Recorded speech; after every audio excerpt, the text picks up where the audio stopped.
వృషభ రాశి వారికి సంవత్సర ప్రారంభంలోనే చాలా అద్భుతమైనటువంటి ఫలితాలండి.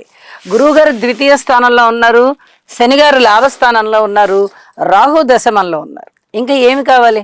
రాహు గారు దశమంలో మంచి అడ్మినిస్ట్రేషన్ ఇస్తారు. మిగతా గ్రహాలు బాగున్నట్టయితే వారు కూడా చాలా అద్భుతమైన ఫలితాలు ఉంటాయి, లేకపోతే కొంచెం ఇబ్బంది పెడతారు. ఇప్పుడు ఇక్కడ గురుబలం బాగుంది, శనిగారి బలం బాగుంది. చాలా చాలా అద్భుతమైన ఫలితాలు. ఏమి వెనక్కి తిరిగి చూడని అవసరం లేదు. కుటుంబం బాగుంటుంది, ఆదాయం బాగుంటుంది, అలాగే అనుకూల స్థాన చలనాలు ఉంటాయి, ఉద్యోగంలో ఉన్నతి ఉంటుంది, విద్యార్థులు బాగుంటారు, ఉద్యోగస్తులు బాగుంటారు, స్త్రీలు బాగుంటారు, అలాగే రాజకీయ నాయకులు బాగుంటారు, భార్యాభర్తలు బాగుంటారు.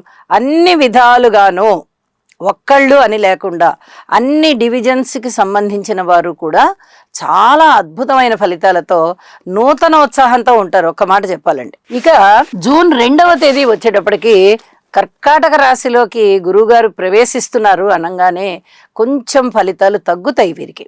ఎందువల్ల?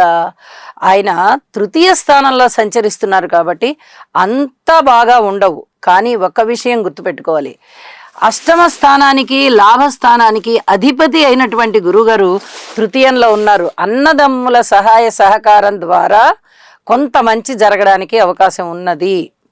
అలాగే ఏదైనా ఉన్నట్టుగా ఉండి